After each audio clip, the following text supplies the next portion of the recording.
Et c'est le moment de la chronique culture avec Demet Korkmaz. On commence avec le cirque Éloise qui poursuit sa tournée mondiale. Regardez.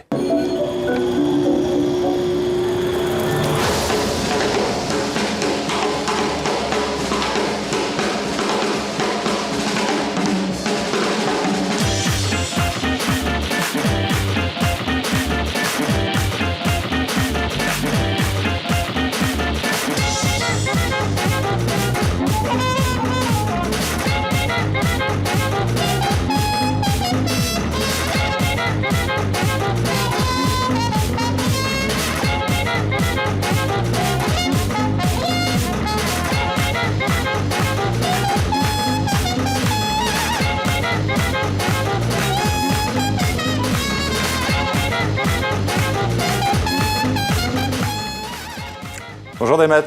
Bonjour Marion.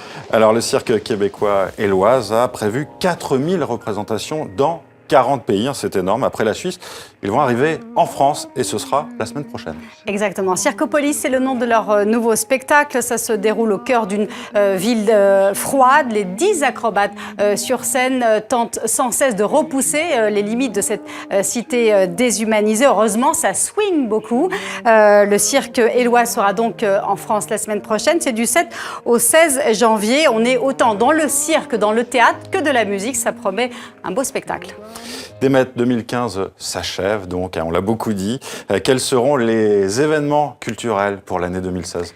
Oui, alors on a fait une petite sélection pour ce qui se prépare en 2016, à commencer par Podane, le conte de Charles Perrault, sera mis en scène par Jean-Michel Rabeux. Ce sera au Théâtre des Abbesses à Paris du 20 au 24 janvier. C'est un spectacle rafraîchissant et très drôle à voir surtout en famille. J'ai trouvé ton amour. Oh, so still. Beaucoup plus beau que le tien. Cherchons. Cherchons. Il faut que tu fuis, loin d'ici, et vite. Garde cette podane sur tes épaules pour n'être reconnue par personne. Non! Elle est trop moche et puis elle pue! C'est exprès, idiote. Personne ne doit t'approcher. Tu es fille de roi. Tu ne peux aimer qu'un roi. On le saura! Sous cette peau, personne ne te draguera. Ah bah ça risque pas! Je suis dégoûtante comme un vieux steak pourri! Tais-toi! Répète! Et on entend bien les rires d'enfants, Demet. Alors Demet, le théâtre du Montfort promet aussi une belle saison. Oui, avec notamment le jour du grand jour. C'est une succession de cérémonies, de mariages, de baptêmes, d'enterrements, avec leur lot de rituels et de cortèges. C'est un spectacle sans parole, mais avec beaucoup de musique, de bruissement et de chuchotement.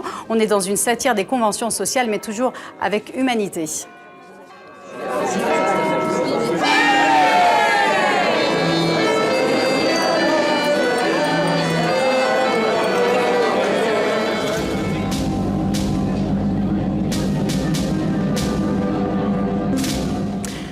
Peut-on exposer une œuvre chorégraphiée ? Eh bien, l'artiste belge Anne-Theresa de Kersmaker en donne une réponse ici avec son œuvre intitulée Work, Travail, Arbeid. C'est tiré de son ballet Vortex Temporum, ballet qu'elle a réinventé en fonction des conditions spatio-temporelles évidemment imposées par un musée. On la voit danser ici en Belgique, mais elle sera au Centre Pompidou du 26 février au 6 mars.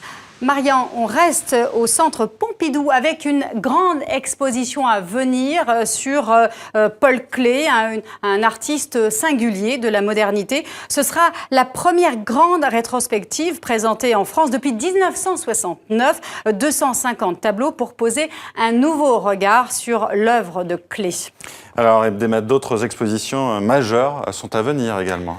Oui, notamment au musée du Luxembourg qui va accueillir les trésors du musée des Beaux-Arts de Budapest qui ferme ses portes pour des travaux de rénovation. Les visiteurs pourront alors admirer des chefs-d'œuvre de grands maîtres italiens tels que Granac, Véronèse, mais aussi des plus proches, des tableaux de Manet, d'Egon Schiele. En tout, 90 tableaux, dessins, sculptures seront exposés soit de manière chronologique, soit par thème.